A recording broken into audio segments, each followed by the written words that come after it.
Hey guys, I'm Pascal from Orange Pixel and today we're going to talk about Gunslugs.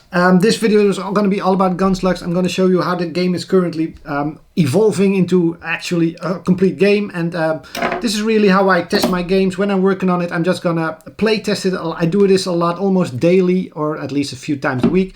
I'm just going to play the game, see what needs changing, see what needs to be removed, and I'm just going to talk you through how my brain works when I do these things, really get into it. And why do I have all these sharp things? I'm just gonna explain how my brain works, right? Not. I'll be right back, I hope.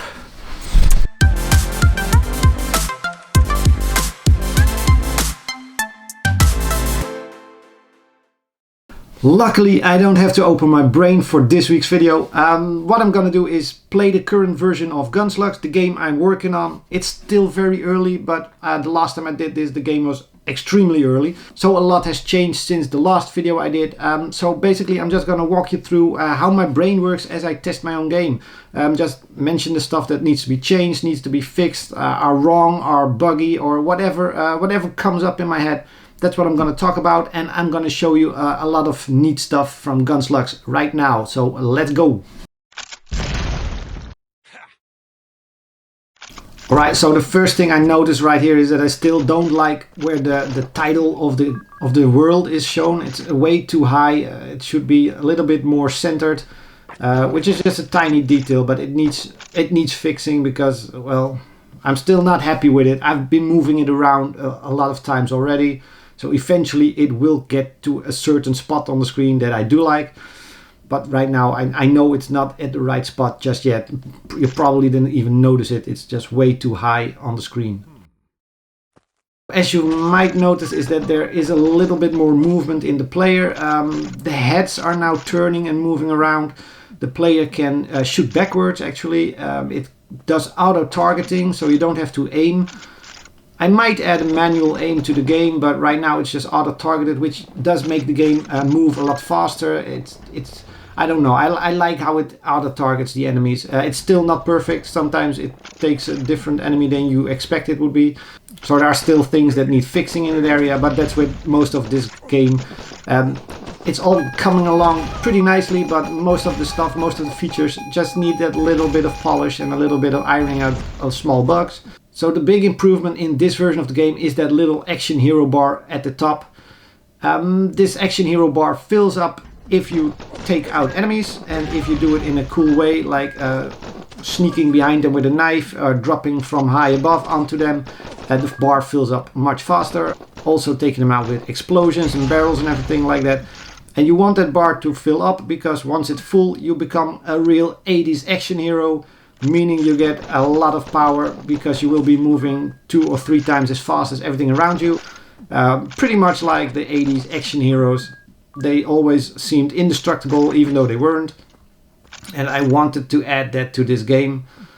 And I think the action hero bar actually managed to pull that off. On top of that, the action hero bar also pushes the player into a certain way of gaming. You can still rush through the game if you want, and if you think you're good enough, then go ahead. But if you want to fill up that bar quickly and in the best way, you'll try to sneak around and play with more tactical approaches to taking out the enemy. And that's really one of the key things I wanted. The game, it can be played in different ways, but I want the gamer to really feel the pace that the game needs, which is always a very hard thing to add to a game because everybody plays in a different way. So you try to do little things that try to force the player into thinking and feeling the game in the same way as you do as a developer or as you want the player to feel it. And silly things like action bars, status bars, health bars, item placement can do those things. It's all a little bit of a trick. But when done right, it's pretty amazing that you can actually make people feel a game.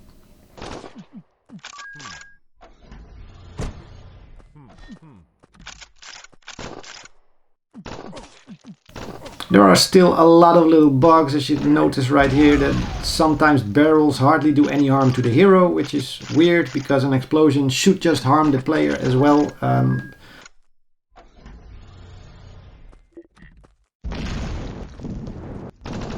So here we have one of the new bosses. I think I mentioned it before, but I don't want these end bosses to be extremely difficult. So they're gonna be very silly bosses, they're gonna be slightly tougher bosses. This is a very simple one. It doesn't take a lot of brain power, it just takes a little bit of speed. So I might add a little more obstruction to this level or this boss, tweak it a little bit, maybe add a few enemies here and there that make it harder for you to survive. But basically this is really a simple boss. I don't like bosses in games, I really hate them, but I know a lot of people like them and I do see that they do add something to a game. So I try to add some type of bosses into it, just not extremely difficult. At least I hope it's not difficult. So the early version of the game basically spawned and threw everything at you from the get-go. In the last few weeks I've been changing that around a little bit, trying to find a balance of introducing new enemies. Right now the jungle world has different type of enemies in it. So just little tweaks, but it makes you feel like you're progressing through the world because you know the next world is gonna add some new stuff and is most likely gonna be a little bit harder than the current world. And that's really how I like my games, just old-fashioned arcadey progress. I'm still not very pleased and happy with these turrets. Well, this one is just floating halfway in the air. They're not really functioning as I like them, and there's no sneaky way to take them out just yet. So they need a little bit of work, but we're getting there. Oh, and this is a very cool thing.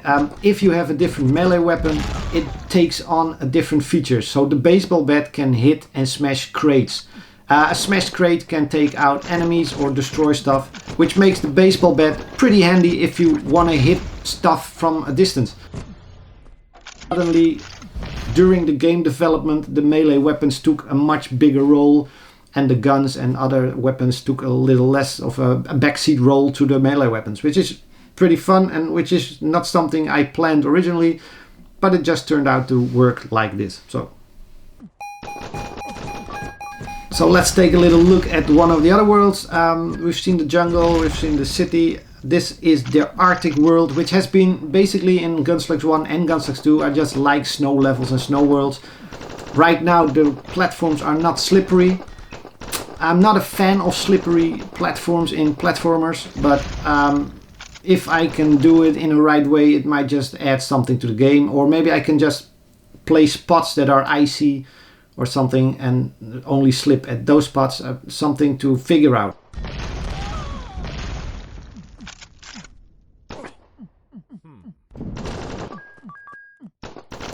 You might have noticed we can now also drop crates on top of enemies to take them out, which is again great for your action hero bar. But basically the crate dropping just happened when I was playtesting, just like this session, and I don't know, there was a crate on a platform and I dropped it and it fell on top of an enemy. It didn't do anything at that time, but I thought, well, why doesn't it just hurt him or kill him even? And that's how it was added to the game.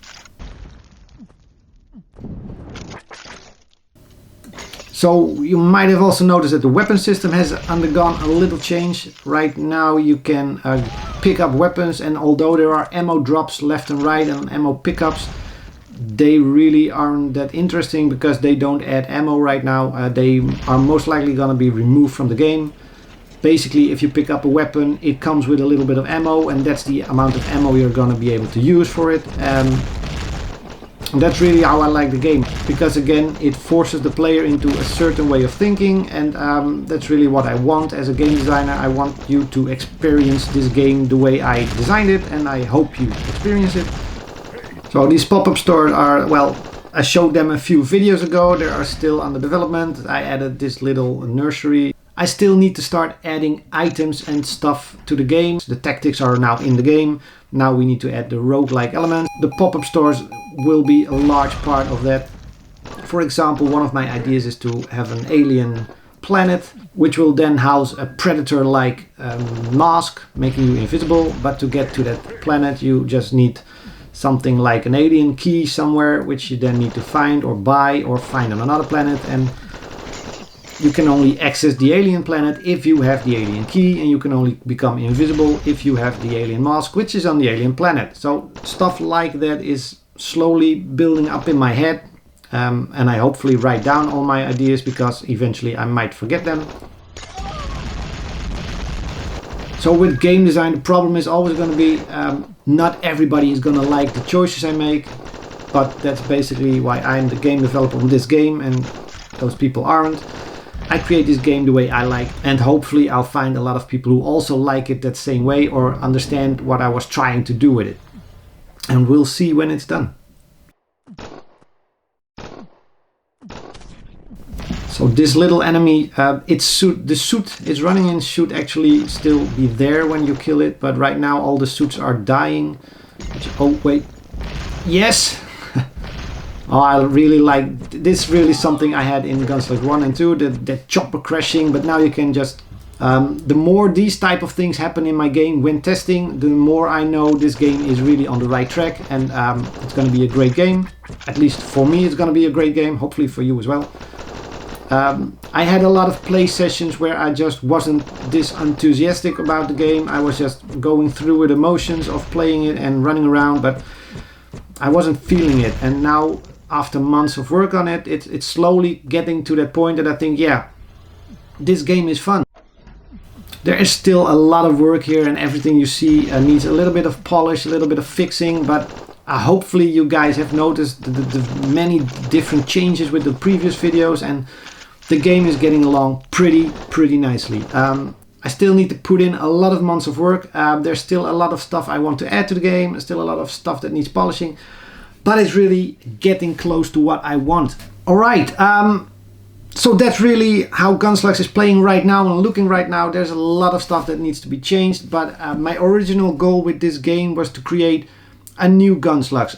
Go back to the original Gunslugs, remove some of the chaotic stuff that was happening on the screen in that version, and just basically rebuild it from there on, adding more tactical stuff, more roguelike stuff, which is really why I created the subtitle Rogue Tactics, just to remind myself of what I was aiming for.